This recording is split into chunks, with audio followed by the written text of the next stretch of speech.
I recently faced the worst Karen ever. The HOA president's son dialed 911 because I locked my own side gate. And their excuse? They said my yard is a public path. Little did she know I'd expose her developer deal and the scheme running through my fence line to the whole neighborhood. But let me start at the beginning. Before we dive in, let me know where you're listening from today. Blue and red splash my fence. Kyle yells into 911. He blocked a public path. I tap my latch. Kid, that's a gate. The officer flips it open. Click. This is how gates work. I'm Kirk Jordan. My wife Pam runs our cams. Our HOA president, Karen Wilson, runs her mouth. Tonight she learns my yard isn't community adjacent. It's mine. All this trouble started because I believe a man's yard is his yard. It's not a public highway, it's not a shortcut for the neighborhood's BMX bandit squad, and it's certainly not a place for other people's trash. My wife Pam and I bought our house in Cedar Crest Meadows for the peace. It's a quiet little cul-de-sac that backs up onto a beautiful gurgling creek. Our house is the last one on the loop, which means we have a long side yard that runs right down to the water. It was perfect. Our golden retriever Buddy had room to run, Pam had a spot for her tomato plants, and I had a place to sit in a lawn chair and listen to the water after a long day. For 2 years, it was exactly that, peaceful. Then the Wilson family moved in across the street, and peace became a thing of the past. Karen Wilson was, and I say this with no sarcasm at all, a force of nature. A Category 5 hurricane in yoga pants. Within 6 months, she'd somehow gotten herself elected president of our sleepy little homeowners association. Suddenly, mailboxes had to be a specific shade of beige, holiday decorations had a strict 2-week lifespan, and woe be unto the man whose garbage cans were still visible from the street at 9:01 a.m. on trash day. She was sharp, pushy, and had a stare that could curdle milk. Her teenage son, Kyle, was a miniature version of her, just with more acne and a dirt bike. He and his friends quickly discovered that my side yard was the perfect high-speed ramp to get to the trails by the creek. They'd come flying through, yelling, kicking up my newly laid mulch, and once they came so close to Buddy that he yelped and scrambled under the porch for an hour. That was the last straw. I'm not an unreasonable man. I'm stubborn, sure, but I'm fair. I went over and spoke to Karen. I was polite. I explained the situation. She gave me a tight plastic smile and said, "Boys will be boys, Kirk. They're just enjoying the community's natural resources." I pointed out that my yard wasn't a community resource. Her smile didn't change, but her eyes got a little colder. "It's been an open path for years," she said, "a clear invention. It would be a shame to disrupt that tradition." As she turned, she whispered to Kyle, "Keep using it. He'll cave." I knew then that talking wouldn't solve this. So I built a gate. Not a 10-foot iron monstrosity. Just a simple 4-foot wooden gate that matched our fence. It looked nice. It fit the aesthetic. And most importantly, it had a latch, plus a shrouded padlock and a hidden deadbolt set into a rebar-laced post. The first time Kyle and his friends came roaring down the path and saw it, they were furious. They rattled it, they kicked it. I heard them yelling from inside my office. I just turned up my music. A few days later, I was grilling burgers in the backyard when I heard the commotion again.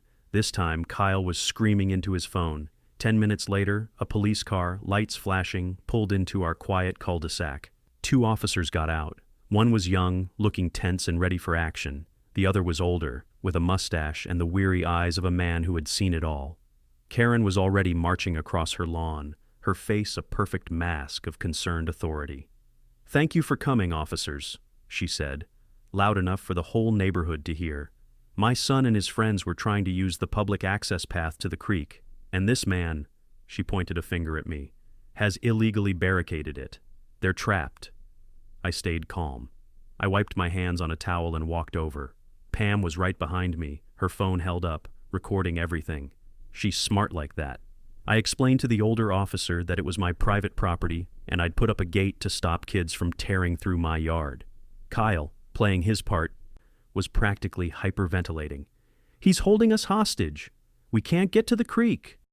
The older officer ignored the theatrics. He walked over to the gate. He looked at it from the outside. He looked at it from my side. He saw the simple latch. He sighed, a deep, profound sigh. that spoke of 1,000 stupid arguments he'd had to settle. He looked at Karen and her son, then he looked at me. He didn't say a word. He just reached his arm over the top of the gate, slid the bolt open with his finger, and swung the gate wide. It opened with a gentle creak. I hadn't added the padlock yet. That changed fast.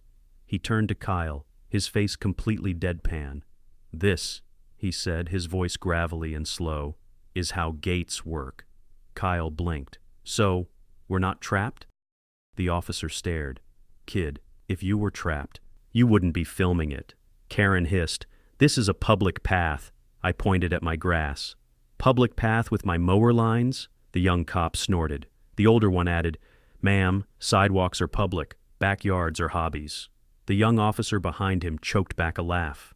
Karen's face went from pale to red to a strange shade of purple I'd never seen before. She was utterly humiliated. The officer gave Kyle a stern lecture about misusing the 911 system and wasting police time. As they were getting back in their car, the older cop caught my eye. He gave me a slight nod, but his expression was grim. "This might be over for us," he said, just loud enough for me to hear over Karen muttering to herself. "But I get the feeling it's just starting for you." He was right. That look on Karen's face wasn't just embarrassment. It was a declaration of war. For about a week after the gate incident, there was silence. A tense, heavy quiet hung over the cul-de-sac. Every time I saw Karen getting her mail, she'd give me a look that could strip paint. I knew she was planning something. I'm a stubborn man, and I don't back down when I know I'm right, but I also don't go looking for trouble. Pam and I just wanted to be left alone. We'd hoped, foolishly, that the public humiliation of having a cop explain basic hardware to her son might be enough to make her drop it. We were wrong. The first shot in her new war arrived in our mailbox the following Tuesday. It was a crisp, white envelope with the Cedar Crest Meadows HOA logo on it. Inside was an official violation notice. The charge, installation of an unauthorized structure. The fine, $50. The unauthorized structure, of course, was my gate. My first reaction was a flash of hot anger.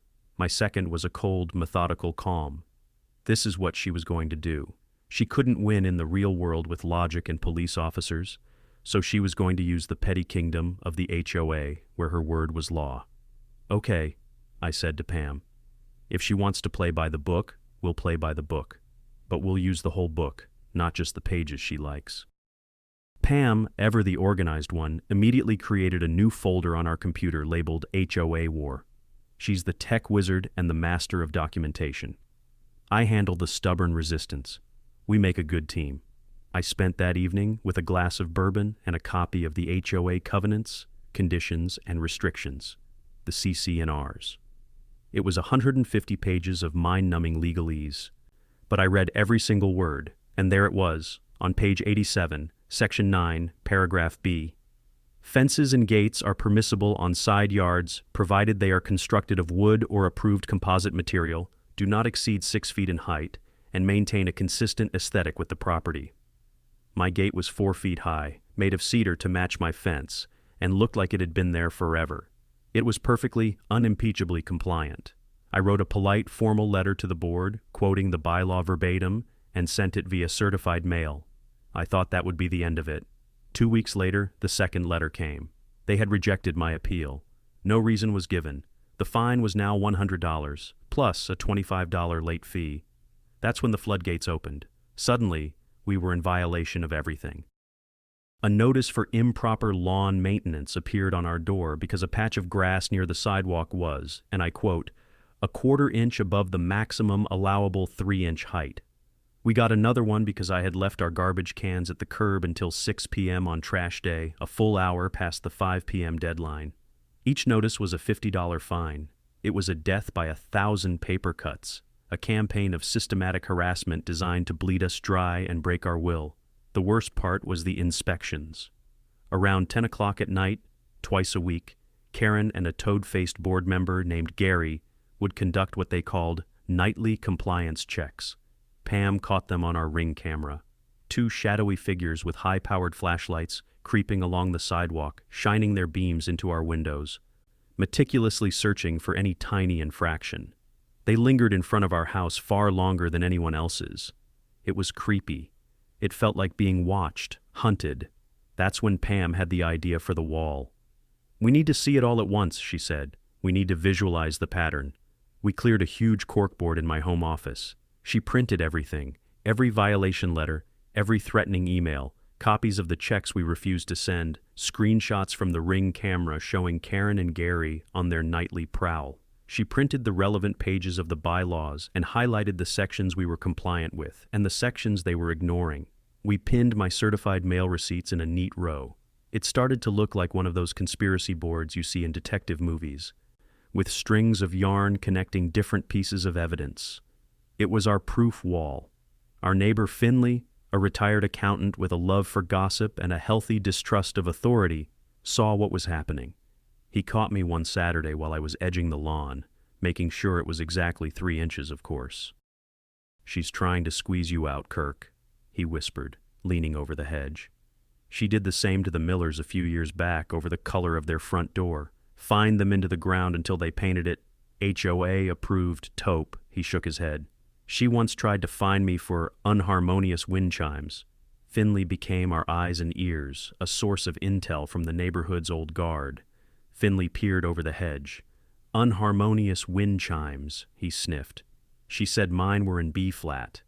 I blinked. "Is B-flat illegal now?" "Only on Tuesdays," he said, dead serious. "Also, my porch mat was too welcoming." Pam leaned out the door. "We're logging this." Finley brightened. "Good. I bought a tape measure with lasers. If she steps 1 inch on your grass, I'm calling it an incursion." The fines kept piling up. The total on the wall was now over $500. The letters were getting nastier, using words like lien and foreclosure. It was stressful, but every time I looked at that wall, my resolve hardened. It wasn't just a collection of grievances. It was a testament to our fight. It was a promise that we would not be bullied. We were building a case, piece by infuriating piece. One night, Pam was reviewing the day's security footage, a ritual she'd adopted. She suddenly went still. "Kirk," she said, her voice low and tight, "you need to see this. It's not just flashlights anymore." I walked over and looked at her screen. Hovering just above our back fence, a small, dark shape with 4 whirring propellers and a single glowing red light was staring right into our yard. The war had just gone airborne. Watching that little drone on the monitor felt like a profound violation.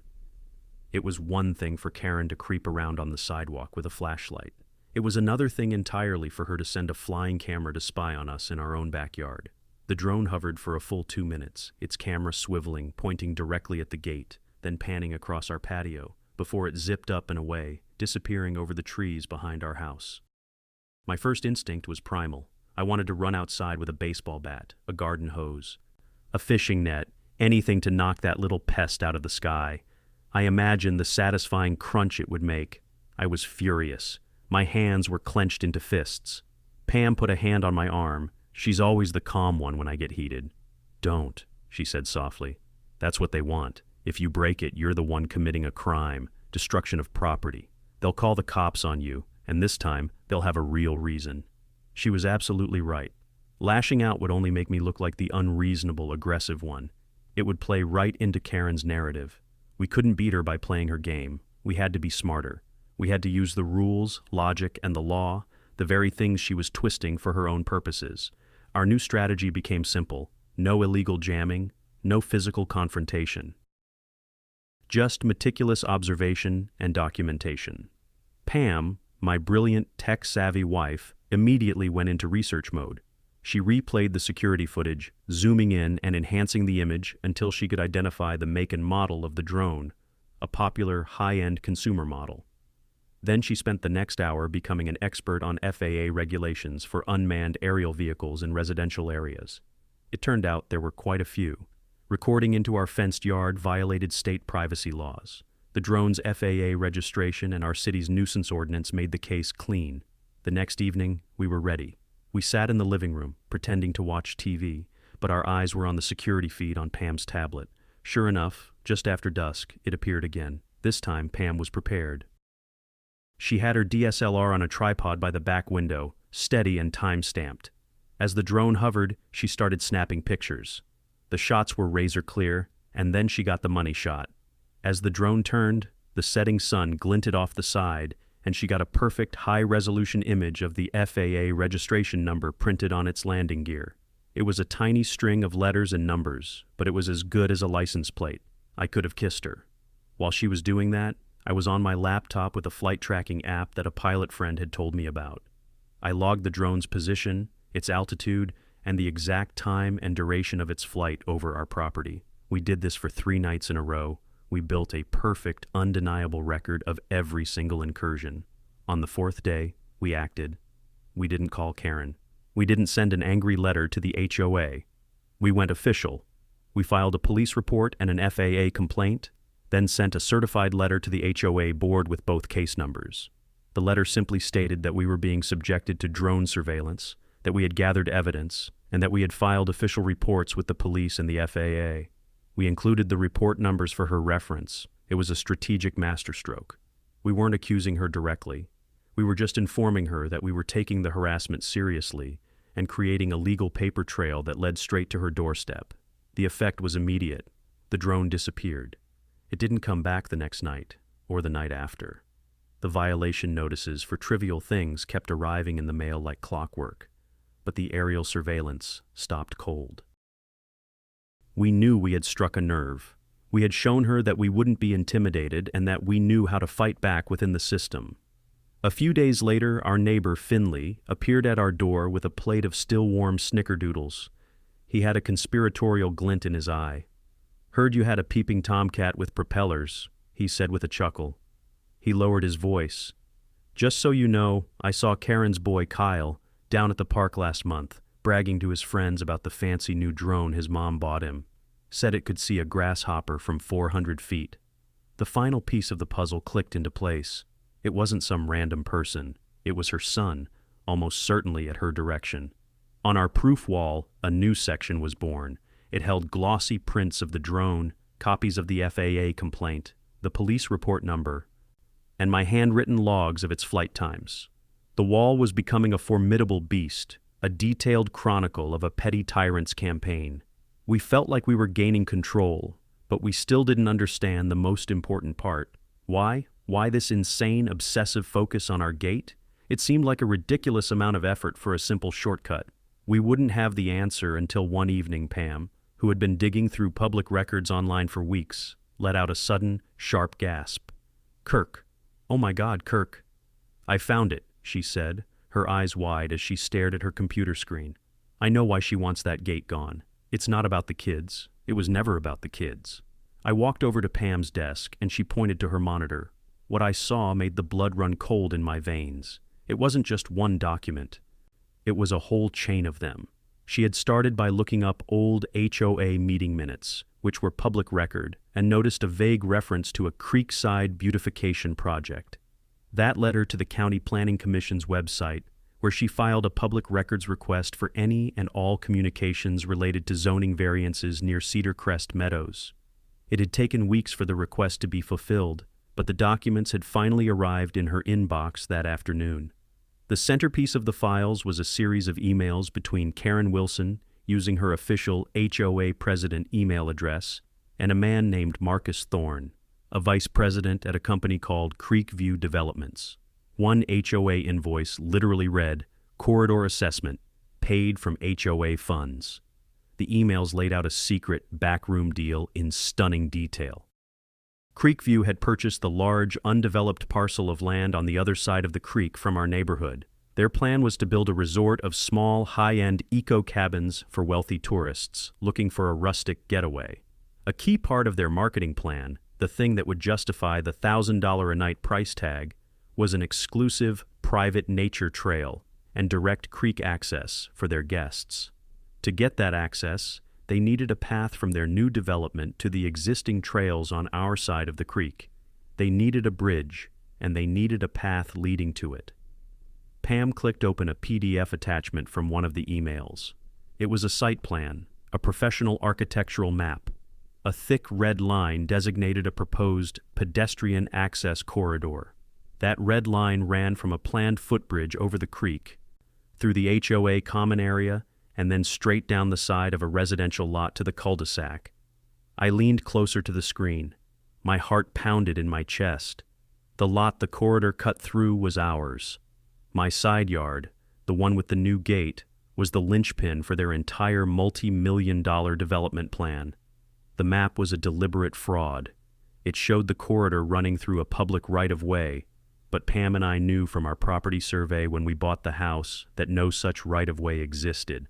Our property line ran all the way to the creek bank. That land was ours. Karen Wilson had been promising this developer easy access, a clear path that she had no legal right to offer. She was trying to give away our land to seal her deal. What was she getting in return? The emails were coy, but they mentioned a handsome community improvement fund that the developer would provide to the HOA, a fund that she, as president, would control. They also mentioned a finder's fee for her role in facilitating the project. She was selling us out for her own personal and financial gain. Suddenly, everything made a terrifying kind of sense. The obsession with the gate wasn't about her son's shortcut. It was a business obstacle. The 911 call wasn't just teenage drama. It was a calculated attempt to have the police declare our yard a public path. The endless, nitpicking fines were designed to harass us, to wear us down, to make our lives so miserable that we would either give up and remove the gate or sell the house to someone more compliant. The drone wasn't just spying on our patio, it was conducting surveillance for the developer, showing them the obstruction that needed to be removed. A feeling I had never experienced before washed over me. It was a calm, chilling rage. My usual sarcasm and wry humor evaporated, replaced by something harder, something colder. This woman wasn't just a power-tripping bully with a clipboard. She was a crook. She was actively engaged in a conspiracy to defraud us of our property rights. "She's not just a bully," I said, my voice low. "She's a criminal." Pam was already at the printer, her movements sharp and efficient. She printed every email, every attachment. She took the fraudulent map, laminated it, and pinned it squarely in the center of our proof wall. It was the heart of the conspiracy, the motive for every bit of harassment we had endured. Now we knew. But more importantly, Karen didn't know that we knew. We had the element of surprise. For the first time in months, we had the upper hand.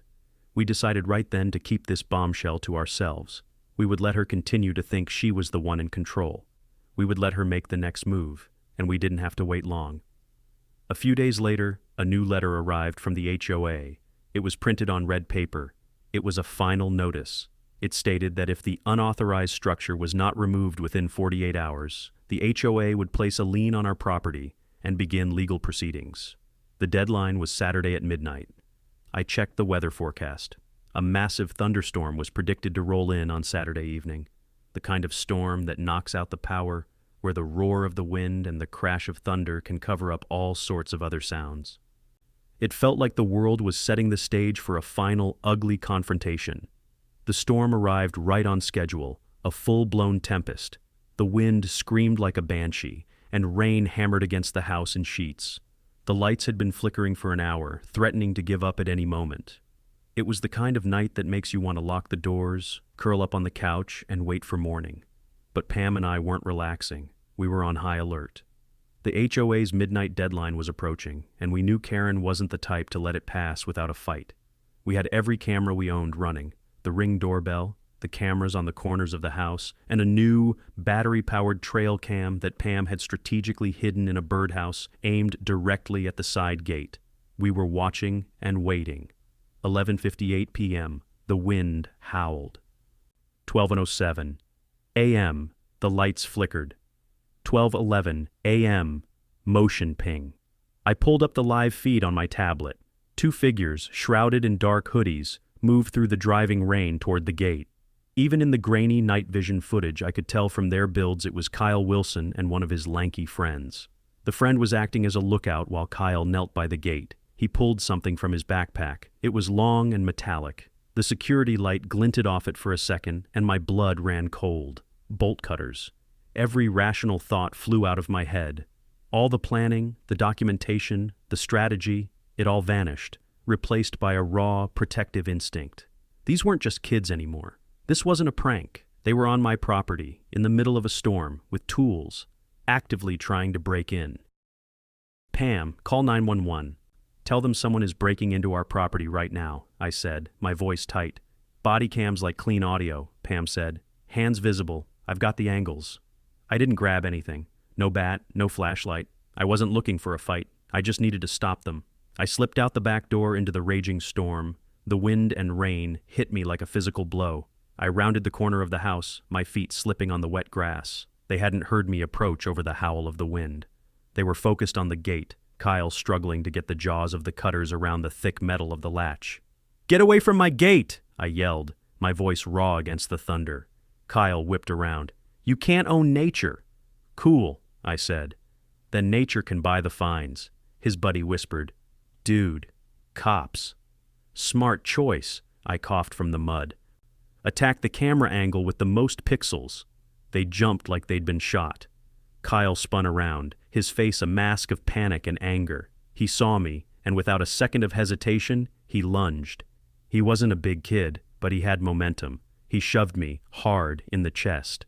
I'm in my 40s and in decent shape, but I was completely off balance on the slick ground.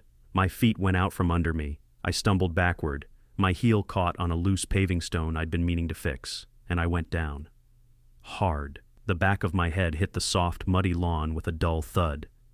I wasn't knocked out, just dazed, the wind knocked out of me, mud and rain soaking through my shirt. It was in that exact moment of helpless confusion that the world exploded in flashing blue and red lights. Pam's call had been immediate, and a patrol car must have been just around the corner.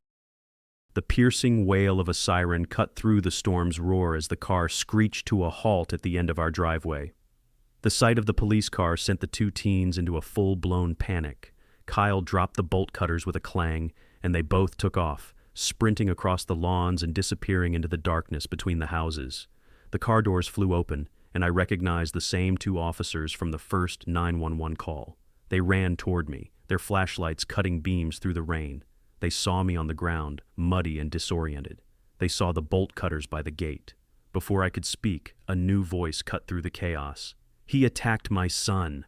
It was Karen, running out of her front door with a robe thrown haphazardly over her pajamas, her hair wild in the wind.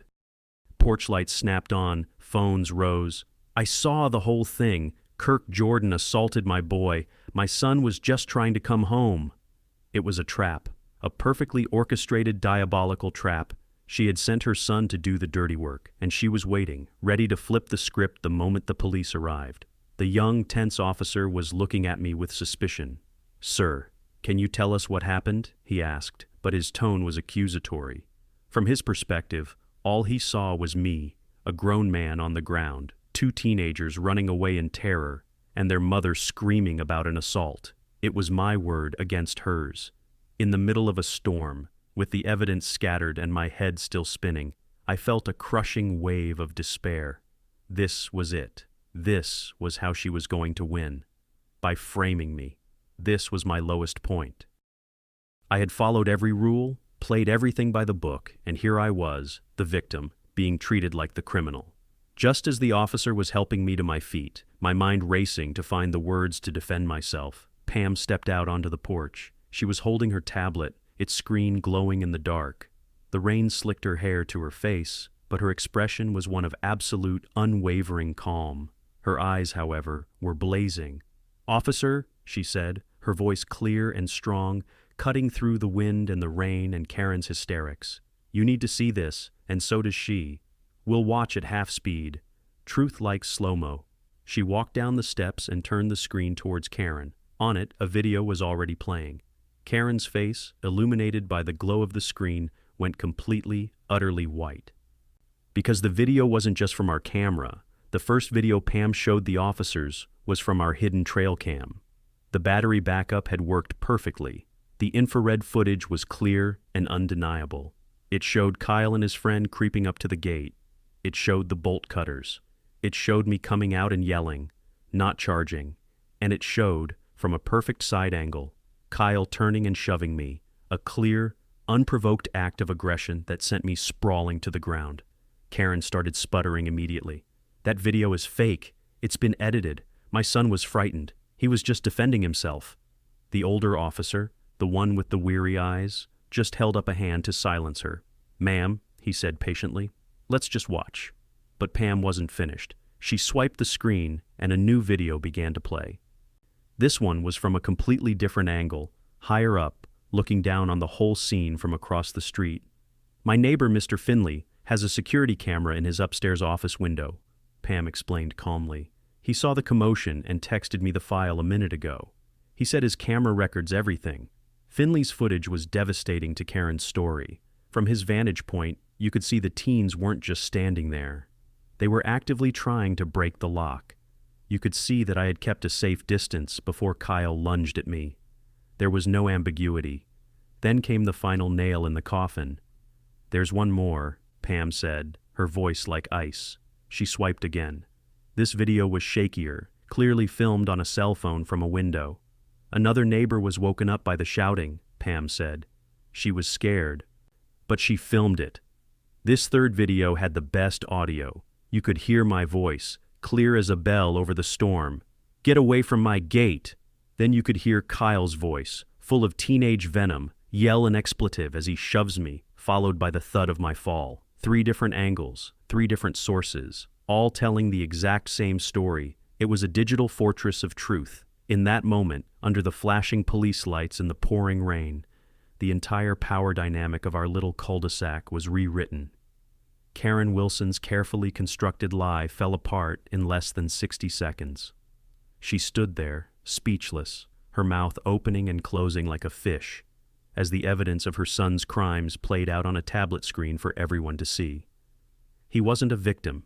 He was a vandal and an assailant, and she was his accomplice. The older officer looked at his young partner, then back at me. His expression was a mixture of apology and respect. "Go find those boys," he said to the younger cop. "Bring them back here." He then turned to me. I was still muddy, still a little dazed, but I was standing tall.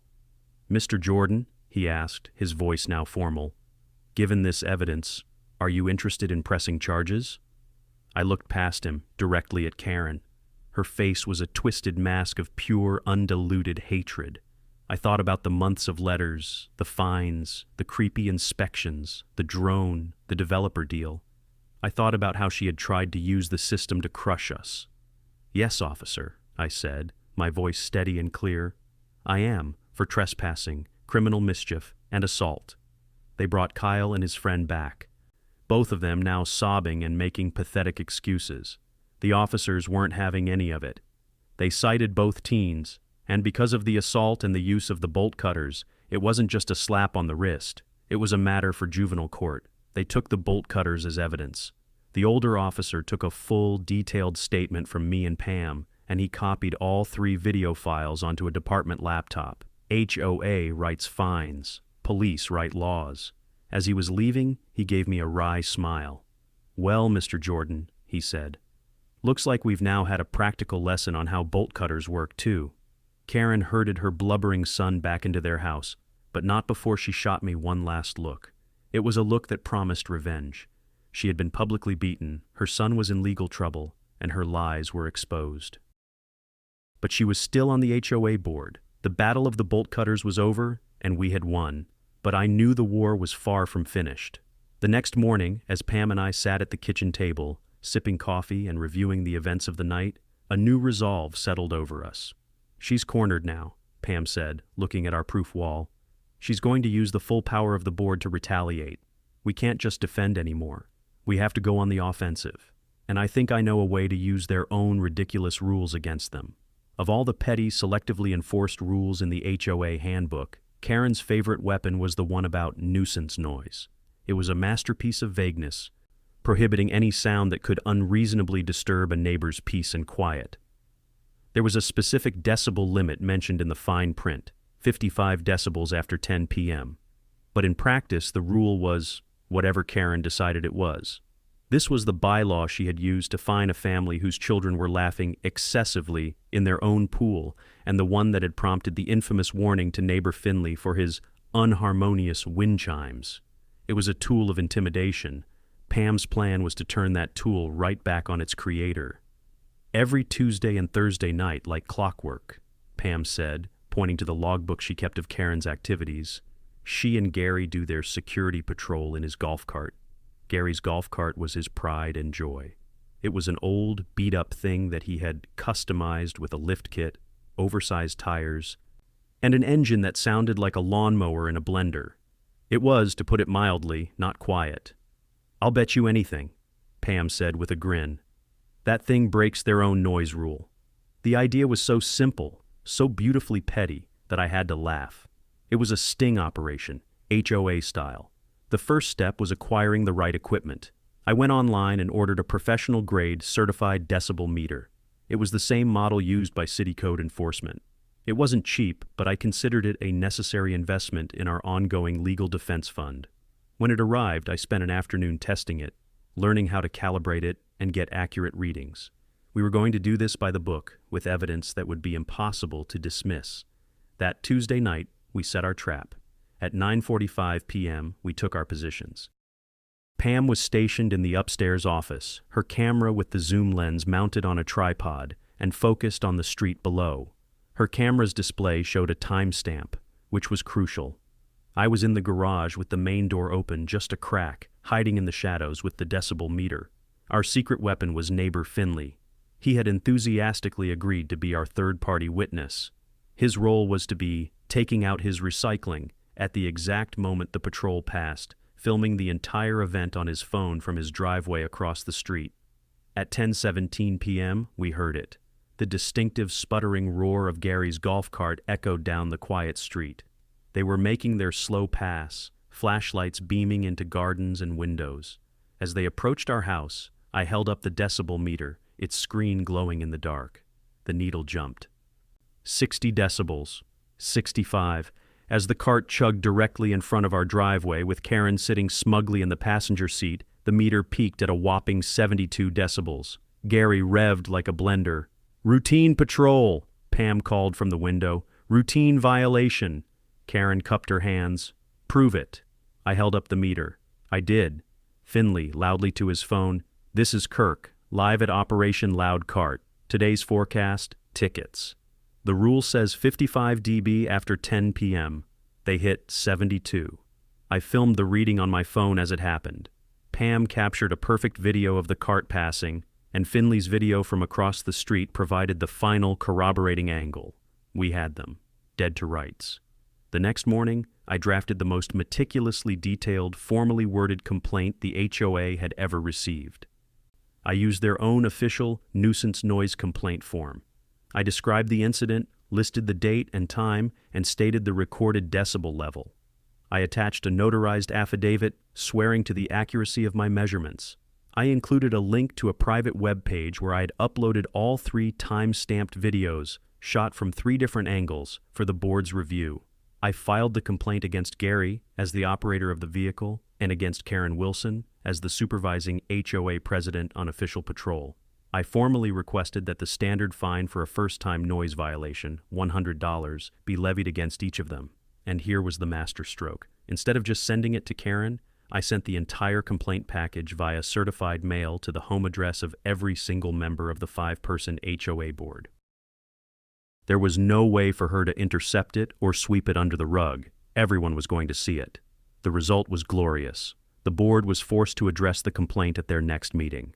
With the undeniable video and audio evidence, they had no choice. They had to find their own president guilty of violating the very rules she used to terrorize everyone else. They issued a formal violation notice and a fine to both Karen and Gary. It was a small amount of money, but the public humiliation was immense. The story ripped through the neighborhood. For the first time, people saw a crack in Karen's armor. She wasn't some untouchable queen. She was just a bully who had been caught being a hypocrite. You could feel the fear in the neighborhood begin to recede, replaced by a low murmur of defiance. We had proven she wasn't above the rules. We had made her look foolish. Riding high on this victory, Pam and I decided it was time to end this once and for all. We couldn't just keep playing defense and pulling off petty stings. We had to remove her from power. I found the clause we needed on page 12 of the bylaws. Any homeowner could call a special meeting of the entire association, for any reason, provided they could gather petition signatures from 10% of the homeowners. Pam designed and printed a simple petition.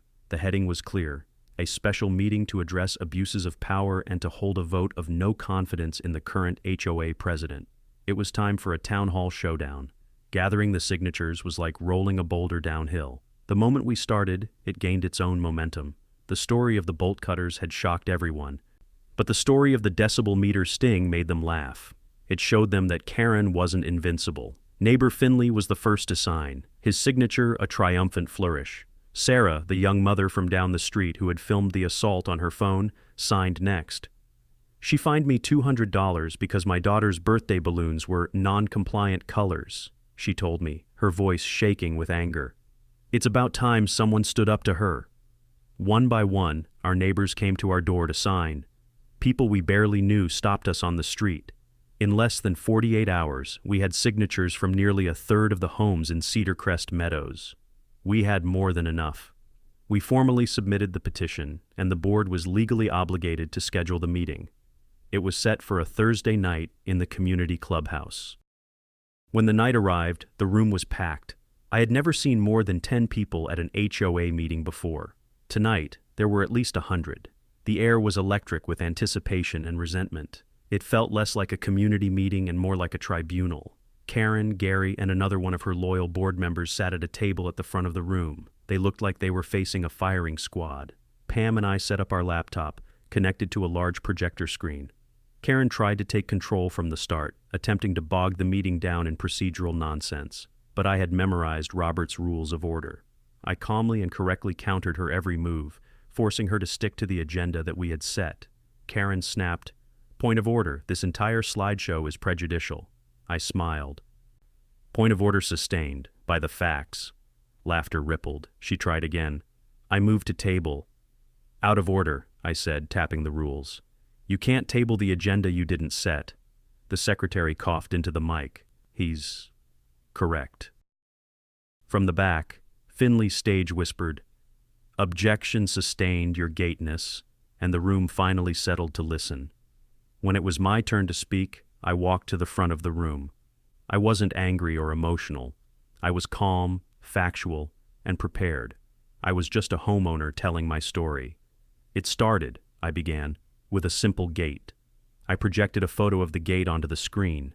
Then I projected the exact bylaw that proved it was legal. Brick by brick, I built my case for the entire neighborhood to see. I showed them the digitized version of our proof wall, the endless stream of baseless violation notices, the invoices for thousands of dollars in bogus fines. I played the Ring camera footage of Karen and Gary's creepy late-night inspections. The crowd murmured. They had all been targets of similar tactics. I showed them the photos of the drone. I told them about the FAA complaints. Then, I played the videos from the night of the storm. The entire room was silent as they watched Kyle Wilson approach my gate with bolt cutters. There were audible gasps when he shoved me to the ground. You could feel the mood in the room shift from discontent to outrage. Finally, I moved in for the kill. "For months," I said, my voice ringing through the silent room, "my wife and I couldn't understand why. Why this obsessive, relentless campaign against us over a simple gate?" I clicked to the next slide. It was the developer's map, the one with the red line labeled Pedestrian Access Corridor, cutting right through my property. "This," I said, "is why." I then projected the emails between Karen Wilson and Creekview Developments. I read aloud the parts about the Community Improvement Fund she would control and the finder's fee she was set to receive. The room exploded. People were on their feet, shouting. Karen leaped up, her face pale with fury. "That's a private discussion. It's confidential. It was preliminary." But it was too late. Everyone in that room understood. She had abused her power, used their HOA dues to fund a campaign of harassment against a fellow homeowner, all in service of a secret, profitable side deal. She had betrayed them. I made 3 motions. The first, to rescind and refund all fines levied against my family. It passed with a thunderous roar of "aye." The second, to formally censure Karen Wilson for abuse of power, conflict of interest, and conduct unbecoming of a board member. It passed with applause. They cited her for failing to control minors, kids, not coal miners. The third and final motion, a vote of no confidence to remove her as president, effective immediately. the secretary counted twice. 52 to 48. It passed. She was out, stripped of her power in a public forum in front of all the people she had bullied. She stood there for a moment, stunned, then grabbed her purse and stormed out of the clubhouse, her two remaining allies trailing behind her like pilot fish. We had won. A week after the town hall showdown, just as we were starting to breathe again, another official-looking envelope arrived. But this one wasn't from the HOA. It was from the City of Cedar Crest, Department of Planning and Development. My heart sank. Karen, in one final, desperate act of spite, had filed a formal complaint with the city, escalating the fight to a new level. She was claiming my gate was an unpermitted public obstruction and a violation of city code. The letter informed us that, as per city procedure, mandatory mediation was the first step. We were being summoned to City Hall. She had lost her power in the neighborhood, so now she was trying to use the power of the government against us. It was a clever, nasty move. The final battle wouldn't be in the clubhouse. It would be on neutral ground, with a professional mediator who didn't know the history, and who might just be swayed by Karen's practiced, authoritative lies. The mediation was held in a small, soul-crushingly beige conference room at City Hall. The air smelled of stale coffee and bureaucracy. It was just me, Pam, Karen, and the mediator, a woman named Ms. Albright. She was in her late 50s, with sharp eyes and a no-nonsense demeanor that suggested she had sat through thousands of these disputes and had zero patience for drama. Karen came in armed for battle. She lugged a massive 3-ring binder onto the table with a theatrical thud.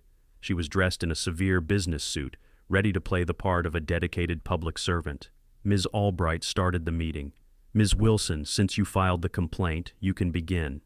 Karen launched into a polished, well-rehearsed speech. She spoke of historic community pathways, the public's right to access natural resources, and the spirit of the Cedar Crest Master Plan. She presented old, blurry plat maps from the 70s that she claimed showed a trail where my yard now stood. She was trying to build a case for a prescriptive easement, a legal loophole where if a path has been used by the public openly and without challenge for years, it can legally become a public right-of-way.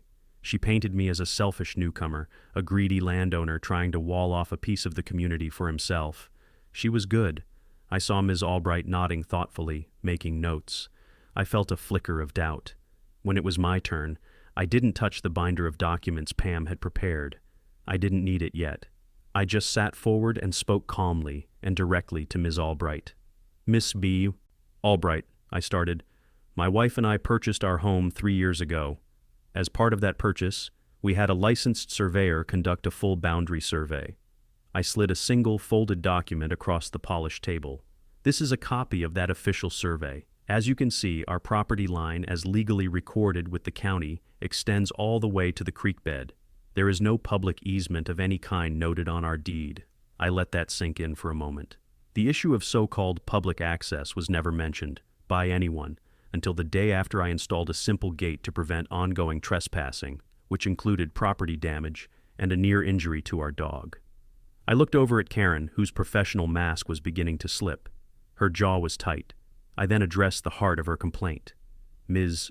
Wilson's formal complaint to the city," I continued, looking back at the mediator, "is that my gate is a public obstruction, that it blocks access." I paused, then reached down into the simple briefcase at my feet. I pulled out a small, heavy object and placed it on the table. It made a solid, definitive clack. It was a brand new, straight-out-of-the-box slide bolt latch, the exact same model that was on my gate. "This piece of hardware," I said, pointing to it, "proved so confusing and insurmountable for Ms. Wilson's teenage son that he felt the need to call 911 and report that he was being held captive." Karen sputtered, "Objection! That's irrelevant." Ms. Albright simply raised an eyebrow and motioned for me to continue. She was intrigued. "An officer of the law," I went on, "had to come out to our home to provide a live demonstration on the use of this complex technology." I reached forward and slid the metal bolt on the latch into the closed position. Click. "This is locked," I said, making eye contact with Ms. Albright. Then I slid it back open. Clack. "And this is unlocked."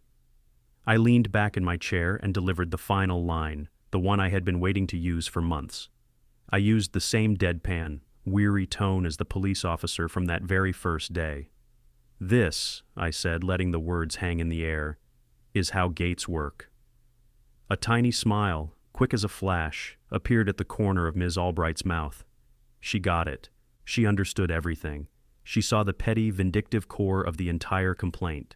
She realized this was not about public access. It was a personal vendetta being played out using city resources. She picked up the latch from the table. She held it in her hand, feeling its weight. She slid the bolt shut. Click. She slid it open. Clack.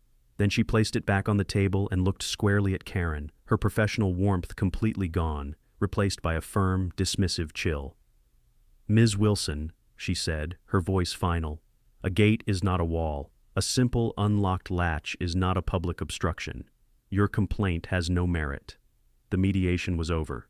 Karen's last desperate gambit had failed. She had tried to trap me in the city's bureaucracy, but I had used a $2 piece of hardware and a single, simple sentence to demolish her entire case. She sat there, utterly defeated, as Ms. Albright officially dismissed the complaint. The war was finally, truly over. We had won. Now all that was left was to go home and try to live in the peace we had fought so hard to secure. The aftermath of the mediation felt like the quiet after a long storm. The new HOA board, led by David, calm and reasonable, moved fast. First meeting, they adopted the town hall motions in full. A week later, a check hit our mailbox. Every bogus fine, refunded. It felt like a small trophy you can cash. David asked me to help write a clean rule so this couldn't happen again. Pam and I spent a weekend at the kitchen table, coffee rings around drafts. We called it the Respect the Gate policy. Clear rights to fences and gates that meet code, proof required before fines, and a warning period baked in. Fewer power trips, more receipts. Karen Wilson turned into a ghost. She'd slide into her SUV without eye contact. Her title was gone. The clipboard had no bite. The last legal piece was her son's case. We didn't want a teenager's life wrecked, just a hard stop to the nonsense. Kyle pled down to mischief. In return, a judge signed a 5-foot stay-back order on both of them, our line in the sand, printed and stamped. 3 weeks later, a for sale sign sprouted on Karen's lawn. The neighborhood breathed again, like a held breath finally exhaled. Little repairs began. People waved longer. Conversations lasted past the mailbox. One evening, Pam was clipping her roses when Sarah, the neighbor who filmed the storm, walked up, shy. "Thank you," she said. "Karen fined me for my girl's sidewalk chalk. I paid it. I was tired." Pam handed her a paper sack of cherry tomatoes from our vines. "Next time," Pam said, "knock. We'll fight it together." A bridge rebuilt with produce. Finley became a regular stop. Muffins, gossip, and the grin of a man who watched a tyrant trip over her own rule book. "Heard the buyers have 3 teenage boys and a dirt bike," he said, leaning on the fence. I laughed. "Tell them nature's great, the gate's greater." Weeks passed. The sold banner went up across the street. On a warm Saturday, I oiled the hinge on the gate while the creak made that easy, gurgling sound that lowers your shoulders an inch. Peace felt heavier now, like something earned. Pam came out with 2 iced teas, beads of water running down the glasses. She rested on the post and watched me work. After all that, stress, letters, the proof wall, it's still just a gate, she said. I wiped the rag across the latch and looked at the wood we fought for. It wasn't just boards and screws anymore. It was stubbornness. Documented. It was a line drawn with maps and nerve. I slid the bolt, solid, low thunk, and slid it back. "Yeah," I said, finally smiling without weight. "But it's our gate." We tapped glasses. The clink sounded louder than it should in a quiet yard. Somewhere, a mower started 2 streets over. Buddy thumped his tail in the grass. Pam knelt at the post and pressed basil starts into the soil. I ran a last drop of oil along the latch. Click, peace.